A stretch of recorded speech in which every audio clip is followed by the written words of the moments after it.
কে? Gate খোল। আড্ডা দিতেছি। আড্ডা দিতেছস না? খালাম্মা আসসালামু আলাইকুম। ওয়ালাইকুম আসসালাম। তা বোতলটা কোথায়? বোতল দিয়ে বাইরে মাথা ভেঙে ফেলাম। মোটাই এক একটা চন্দ্র। মাগো।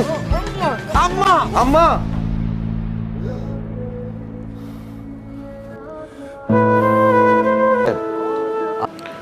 ডাক্তার, আমার আম্মা তো আমাকে চিনতে পারতেছে না। টেনশন করবেন না, ব্রেন স্ট্রোক করেছে তো একটু তো প্রবলেম হবেই। আপনার মা, তার খেয়াল আপনাকেই রাখতে হবে। আমার আম্মা যে কবে সুস্থ হবে? ইনশাল্লাহ উনি দ্রুত সুস্থ হয়ে যাবেন। এই ছেলে, এই আমার ছেলে পলাশকে ডাক দাও। আম্মা, আমি তো তোমার ছেলে পলাশ। মিথ্যা কথা। আমার ছেলেকে ডাকো, পলাশকে ডাকো।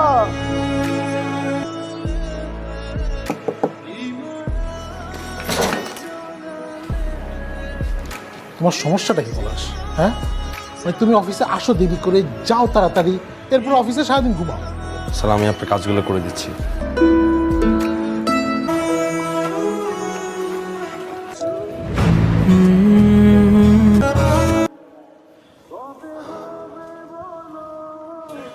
আন্টির এই অবস্থা, তুই তো একলা, কেমনে কি করবি?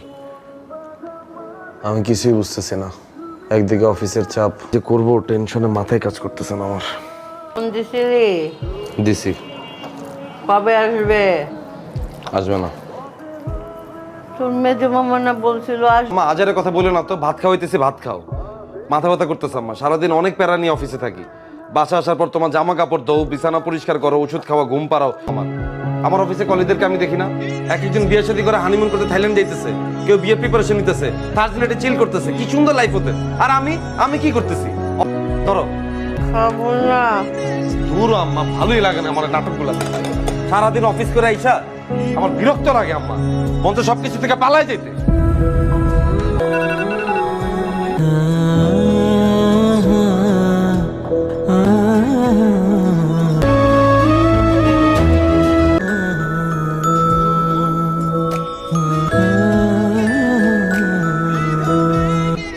আমি আগেই কইছিলাম, এই অ্যানিমা পলাশ, তুই চিন্তা করিস না, যেমনি হোক ঘটক রেদে আমি তোর বিয়ের ব্যবস্থাটা করতেছি।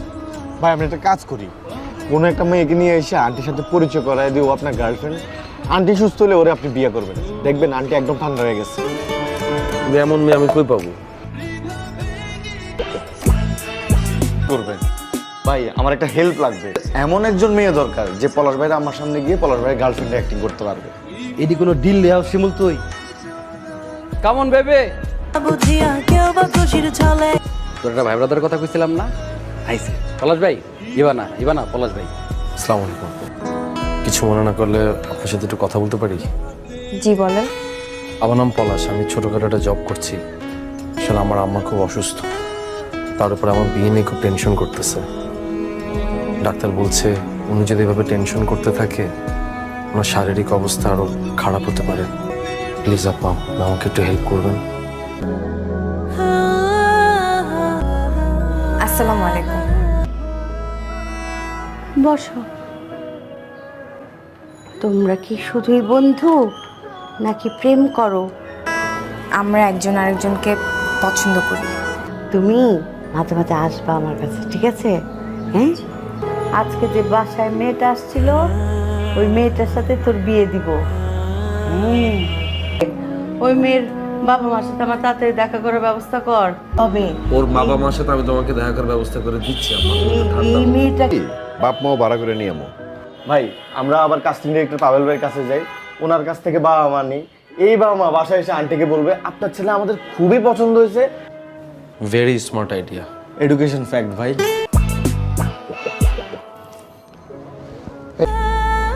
আসসালামু আলাইকুম। আপনাদের মেয়েটারে আমার খুব পছন্দ। আলহামদুলিল্লাহ আপা, কোনো সমস্যা নেই। আপনার ছেলের সাথে আমার মেয়ের বিয়ে হবে। আপনি আগে সুস্থ হন, তারপরে।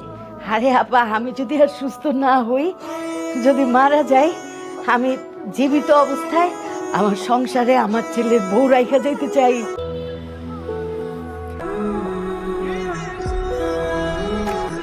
এখন আমাকে রিয়েল লাইফে একজনের বইয়ের ক্যারেক্টার করতে হবে না? মানে মিডিয়াতে কাজ করতে আসছে দেখে কি আমার কোনো আত্মসম্মান বোধ নাই নাকি?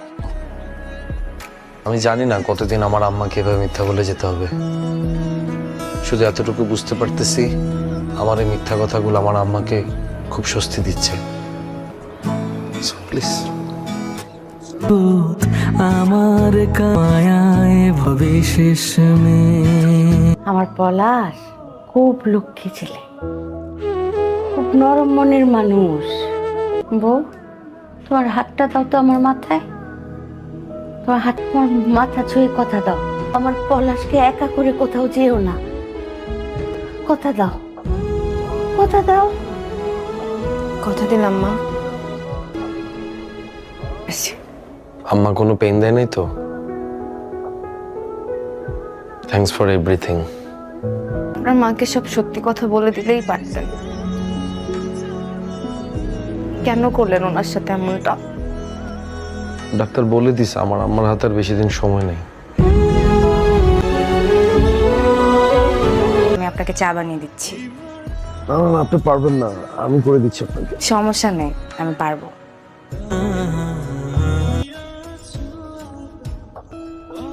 আম্মা, আম্মা!